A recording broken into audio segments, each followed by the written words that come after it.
Hello, welcome. Thank you for pulling up to this spot if you're here. And if you're not here to the future, I am here to react to Tyler Perry's Sistas. So it starts off where it left off last week.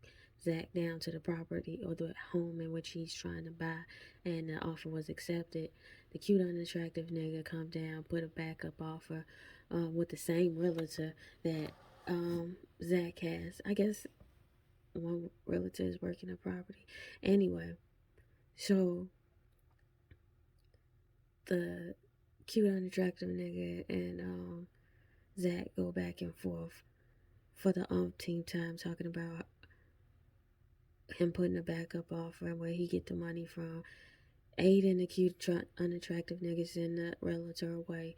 They go back and forth for a while talking about how where he got this money as if it's any of his business.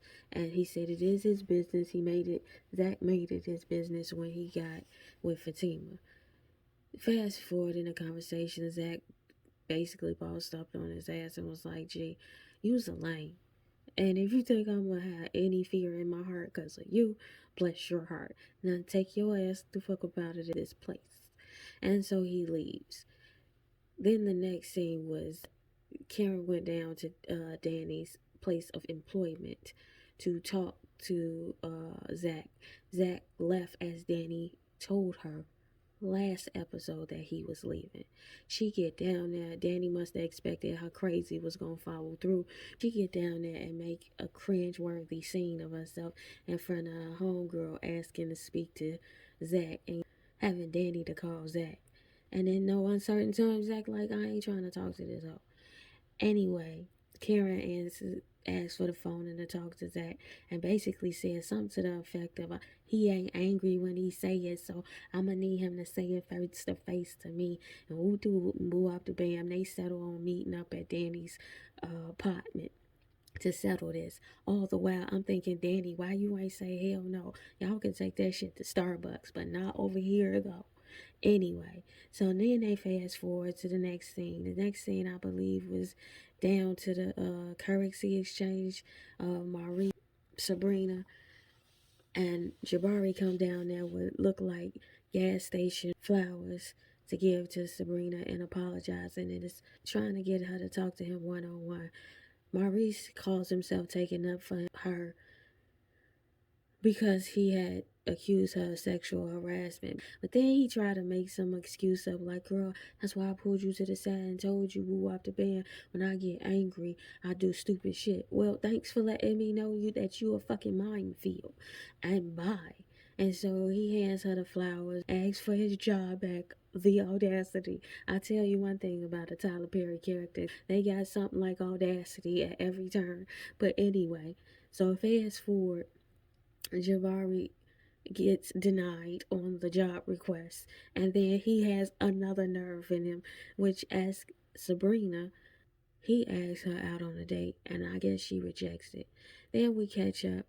I guess I spoke those two scenes out of order, but then we catch up to Maurice down to his apartment with his bartender friend, and they went back and forth about the dude who robbed him, calling him, trying to hook up with him to go down to turn himself in. Then apparently the bartender know Maurice and know he's a thirsty nigga, and despite having this nigga rob his roommate and then put a gun to his head and force him to put his friend in a dangerous position to rob him at his job, he would consider smashing this nigga again, as only Tyler Perry could write such a thirsty scene. We catch up with Fatima down to her place of employment where she gets a phone call from Zach.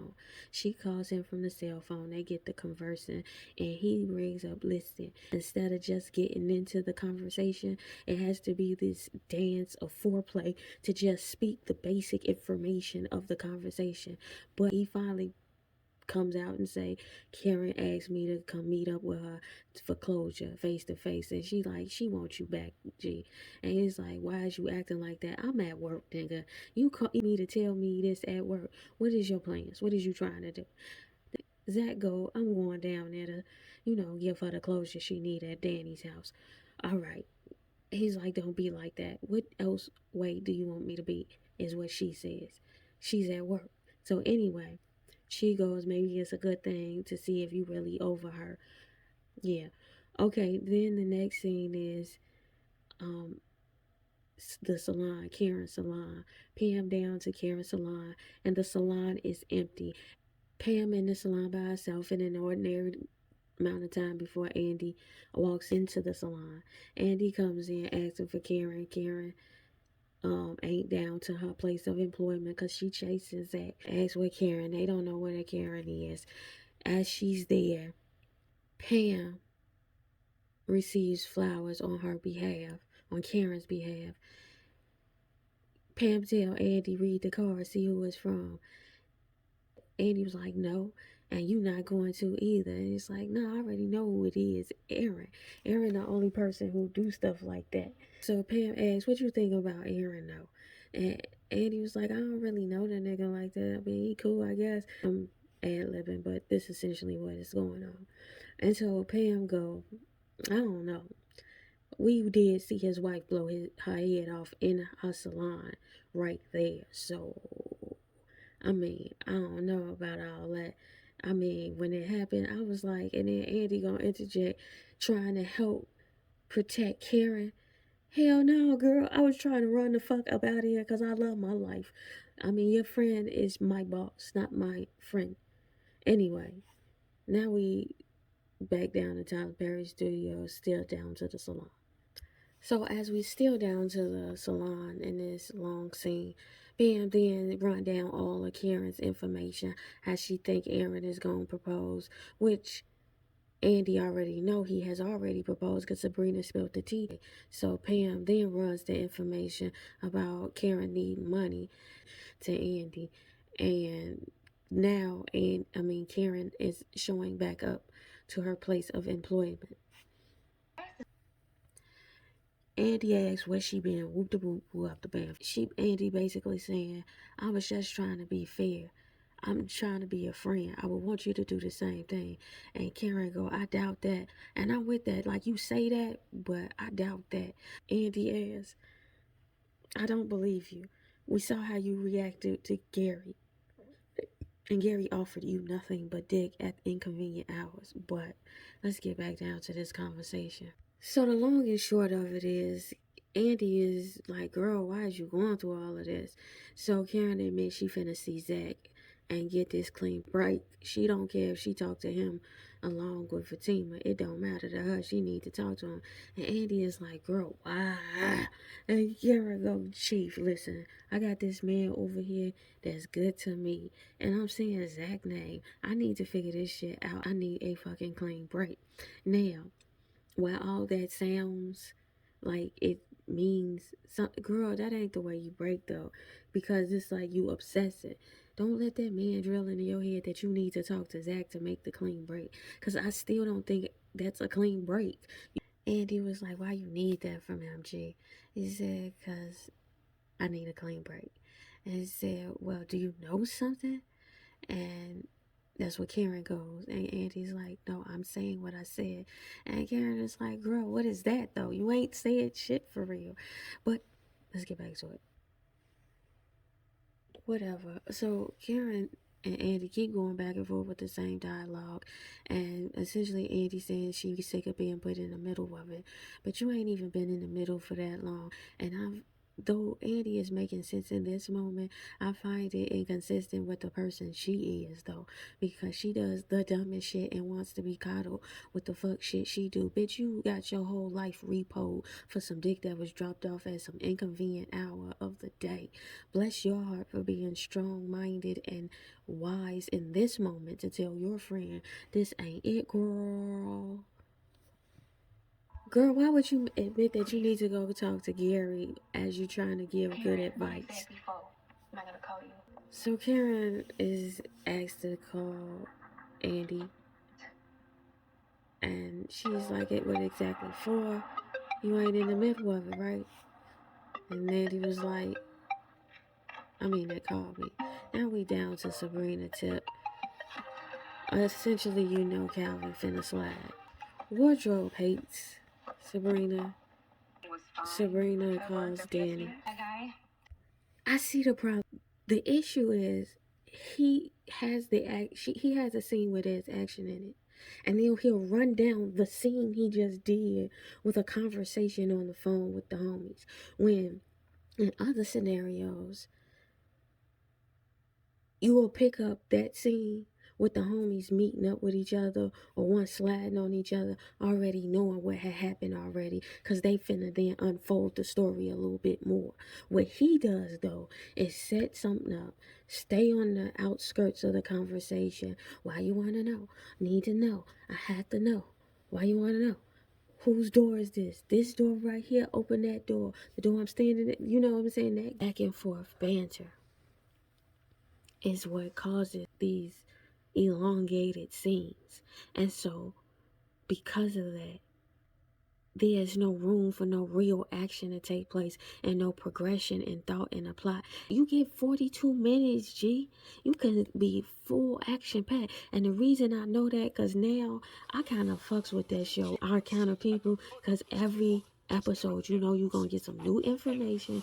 We're going to have learned so much. By the time the next episode, you thirsty to know more. This shit is like nails on a chalkboard. It drags on. And to the extent in which it does so, it makes you wonder what more could have happened in that scene. But let's keep going. It's Danny for me. Yeah, girl.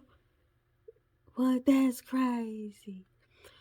Girl, don't nobody believe you. The fact that you even entertaining the conversation is a telltale sign you entertaining the possibility of double back into this nigga. Stop it. And we know Tyler Perry at the pen. You can't help but to do some idiotic shit. I came back to Sabrina's apartment with them still on the phone about Jabari going back and forth. It's like a recap of what just happened. We saw it. Us, the audience, don't need to hear them have this conversation. But let's continue. So, like I said, Calvin is gonna be the one knocking at the door. Who is it? Girl, he didn't call. Calvin. So Sabrina is going to open the door for Calvin to have another scene where they repeat themselves. This nigga in the same clothes he had on the day before. He apparently ain't trying to get no ass. He in the same drawers he had on the day before. Do Tyler Perry know this? Did Maurice not stop him before leaving? Like, girl, you got on your same clothes. You just left me. I promise. He thirsty to open this wine instead of have a conversation. And the conversation she trying to have is weird as shit. What makes her special? Fuck that bitch. What the fuck is you doing in yesterday's clothes? Nigga. He said his yesterday wearing ass on your couch. So now we down to Andy's apartment with Scary Gary and his sex therapist. For some reason, this has to take place in this apartment instead of her office. I'm over it.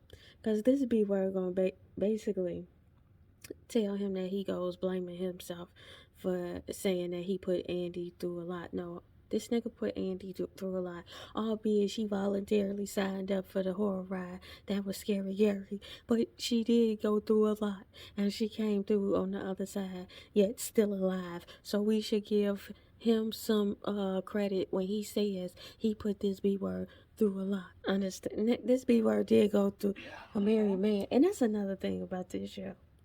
I remember the first season when we find out Anthony gets smashed in a married man.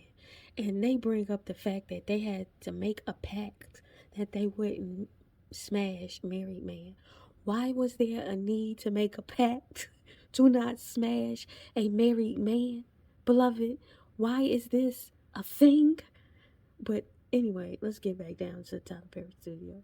Again, they trying to surprise Andy with some more therapy. Why didn't he tell her on that phone call that the therapist gonna be there? Or did he tell her that already? Because I'm confused. This seemed like a setup for a bad idea. As you should, nigga. You should be a little guilty. So it ends with the therapist rubbing on him and asking him if he would feel guilty if the way she was rubbing on him would, whatever. So Then she drop her head in his crotch. Come on now. See, this is what I'm talking about. Like, it could be a real story going on right now. But instead, it's some petty shit. Pass that ball. Pass the writing to somebody else. Because now at this point, I'm offended. To write for women as a man. And not even write for women as a man, but write for women as a man who is not even surrounded by women the age he is writing for. Ain't Tyler Perry in his late 40s or his early 50s? Like, calm down, low down. Put that pen down. And bring the people you. I hate when he be like, everybody be like, he knows the woman's voice. He knows how to write for women. No, every time I'm writing a story for a woman, I'm thinking about my mother. And I'm thinking about all the injustice that she went through. I'm thinking about how long she stayed with my father and all those things, right? The fuck? He knows how to write that trauma porn that y'all love to be voyeurs of. And I guess I'm induced with it because I got on the ride early and I thought he was going to grow. I thought he was going to do it different. Every time I watch, I'm waiting for him to do it different. I'm not taking it for what it is. He has showed us who he is, and I still won't believe it. I keep coming back to it thinking, listen, this nigga's finna, you know, this gonna be the show. This gonna be the episode. This gonna be the movie. The one movie I really loved of his where he was good. And it might not have been the best ever movie, but it was his best work. He did great exposition without dialogue. When you saw Whoopi Goldberg character come into that house with all them fucking boxes everywhere, you knew she was crazy. You know what I'm saying? When she told Tessa Thompson, don't touch my boxes, don't move my boxes, you knew what it was, and I appreciated it. It was his best work. He was trying, it felt like, and y'all clowned his effort. And because y'all clowned his fucking try, he gives us this. He gives us his ass to kiss. He gives us Sabrina, who's always in bad wardrobing. He gives us non-paying attention to transitions and details and who's wearing what and what scene. The way he tells the story, he talks around and around and around and then gives us tidbits. And then that's the premise of the climax, where those tidbits should be the story. He gets 41 minutes and 37 seconds of writing, and all he does is sit at the page and think, I need 41 and a half pages to write. He don't think about the story. He don't think about, it's not a lyric to him. He's not writing a song. It's not graceful to him. It's not artistry. His artistry isn't the product. His artistry is the business model. He is the Walmart of fucking. I'm gonna flush that thought out. But to those who sat by and listened to me rant, I want to say thank you for your ear, for listening to me rant and putting my imprint on the cloud for the future technological anthropologists. If you watch Sistas, know that you can do anything you set your mind to. It's for you. To the ethos, to the future, I said so.